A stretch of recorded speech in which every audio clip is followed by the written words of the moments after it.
എല്ലാവർക്കും നമസ്കാരം.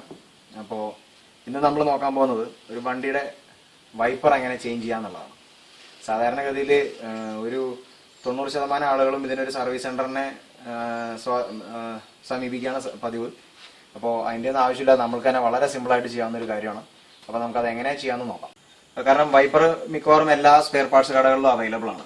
നമുക്ക് ഒന്നോ നമ്മുടെ കയ്യിലുള്ള വാഹനത്തിന്റെ പേര് പറഞ്ഞ് വൈപ്പർ മേടിക്കാം, അതല്ലെങ്കിൽ ഈ വൈപ്പറിന്റെ നീളം ഒന്ന് അളന്ന് നോക്കുക.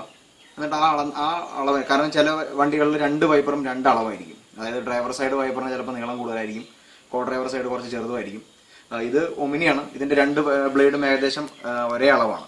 അപ്പോൾ ആ അളവ് നിങ്ങൾ വാഹനത്തിന്റെ ജസ്റ്റ് ഒരു സ്കെയിൽ കൊണ്ട് അളന്ന് നോക്കിയിട്ട് ആ അളവ് വെച്ചിട്ട് നിങ്ങൾക്ക് സ്പെയർ പാർട്സ് കടകളിൽ നിന്ന് വൈപ്പർ ബ്ലേഡ് വാങ്ങിക്കാവുന്നേ ഉള്ളൂ. അപ്പോൾ ഈ ബ്ലേഡ് എങ്ങനെ ചേഞ്ച് ചെയ്യാന്നുള്ളത് ഇപ്പം നമുക്ക് കാണിച്ചു തരാം.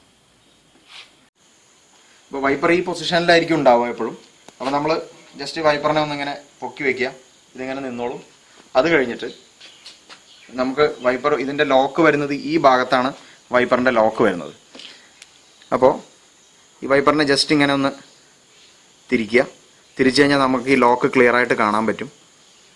ഈ ലോക്ക് നമുക്ക് ക്ലീൻ ആയിട്ട് കാണാൻ പറ്റും. ജസ്റ്റ് ഇതിനെ രണ്ട് ഭാഗത്തേക്കും, രണ്ട് സൈഡിലേക്കും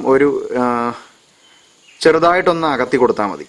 അതായത് ഒരു 1 mm ഒരു ഗ്യാപ്പ് ഉണ്ടാക്കിയാൽ മതി. ഇത് താഴേക്ക് പോരും. താഴേക്ക് പോന്നു കഴിഞ്ഞാൽ ഇങ്ങനെ ജസ്റ്റ് ഒന്ന് താഴത്തേക്ക് ആക്കുക. എന്നിട്ട് ഇങ്ങനെ ഈ താഴേക്ക് പ്രസ് ചെയ്ത് കഴിഞ്ഞാൽ നമുക്ക് വൈപ്പർ വളരെ സിമ്പിളായിട്ട് ഊരിയെടുക്കാൻ പറ്റും. ഓക്കെ, ഇത്രയേ ഉള്ളൂ. ഒരു തവണ കൂടെ കാണിച്ചു തരാം. ഇങ്ങനെ നിൽക്കുന്ന വൈപ്പറിനെ ജസ്റ്റ് ഇങ്ങനെ ഒന്ന് ബാക്കിലേക്ക് തിരിക്കുക. തിരിച്ചിട്ട് ഈ ലോക്കിനെ രണ്ട് സൈഡിലേക്കും ഒന്ന് വലിക്കുക. ഇതാണ് ലോക്ക്. ഈ രണ്ട് സൈഡിലേക്കും ഒന്ന് വലിക്കുക. വലിച്ചിട്ട് താഴേക്ക് പ്രസ് ചെയ്താൽ മതി. താഴേക്ക് പ്രസ് ചെയ്ത് കഴിഞ്ഞാൽ ഊരിപ്പോരും. ഇനി ഇത്രയും സിമ്പിളായിട്ട് നിങ്ങൾക്ക് ഊരിയെടുക്കാവുന്നേ ഉള്ളൂ. ഓക്കെ, ഇതാണ് ആ ലോക്ക്. ഇതാണ് ആ ലോക്ക്. ഇതിനെ ജസ്റ്റ് ഈ ലോക്ക് രണ്ട് സൈഡിലേക്ക് ഇങ്ങനെ വലിക്കുക ചെയ്യുന്നത്. ഒരുപാട് വലിക്കരുത്, പൊട്ടിപ്പോവും. ഓക്കെ, അതുപോലെ തന്നെ ഇടാനും വളരെ സിമ്പിളാണ്. നമ്മൾ അയച്ച ഈ ലോക്കിനെ ഈ പൊസിഷനിൽ വെക്കുക. അതായത് ഇങ്ങനെ ഒരു ക്രോസ് ആയിട്ട് നിൽക്കുന്ന പോലെ വെക്കുക. എന്നിട്ട് ഈ വൈപ്പറിൻ്റെ ഈ മെയിൻ റാഡ് ഉണ്ടല്ലോ, ഇതിനകത്തേക്ക് ജസ്റ്റ് ഒന്ന് കയറ്റി കൊടുക്കുക. കയറ്റിയതിന് ശേഷം ഇതിനെ ഇങ്ങനെ ഈ പൊസിഷനിലേക്ക് കൊണ്ടുവന്നിട്ട് ജസ്റ്റ് ഇതുപോലെ ഇപ്പോൾ വീഡിയോയിൽ കാണുന്നത് പോലെ ഇനി മുകളിലേക്ക് ഒന്ന് പുഷ് ചെയ്ത് കൊടുത്താൽ ലോക്ക് വീണു. ഇനി ലോക്ക് ചെയ്തു.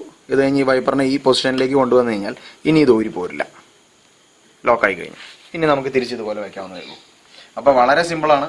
ഇത്രയേ ഉള്ളൂ കാര്യം. ഇത് ഫ്രെയിമുള്ള വൈപ്പറാണ് നമ്മളിപ്പോൾ കാണിച്ചു തന്നത്. ഇനി ഇതുപോലെ തന്നെ ഫ്രെയിംലെസ് വൈപ്പറും കൂടെ ഉണ്ട്. അപ്പോൾ അതിലും സെയിം തന്നെയാണ്, അതിൻ്റെ ലോക്കിംഗ് സിസ്റ്റം സെയിം തന്നെയാണ്. അപ്പോൾ അതിലെങ്ങനെയാണ് വരുന്നത് വെച്ചാൽ ഈ ലോക്ക് ചെയ്യുന്ന ഭാഗത്ത് ഒരു ക്യാപ്പ് കൂടെ ഉണ്ടാവും. ജസ്റ്റ് ഒരു ക്യാപ്പ് ഉണ്ടാവും, ക്യാപ്പ് ഇട്ട് കവർ ചെയ്ത് വെച്ചിട്ടുണ്ടാവും ഈ ലോക്ക്. അപ്പോൾ ആ ക്യാപ്പ് ഓപ്പൺ ചെയ്യുക. ഓപ്പൺ ചെയ്തതിന് ശേഷം ഈ സെയിം പ്രൊസീജിയർ തന്നെ ചെയ്താൽ മതി വൈപ്പർ ഊരിയെടുക്കാനായിട്ട്.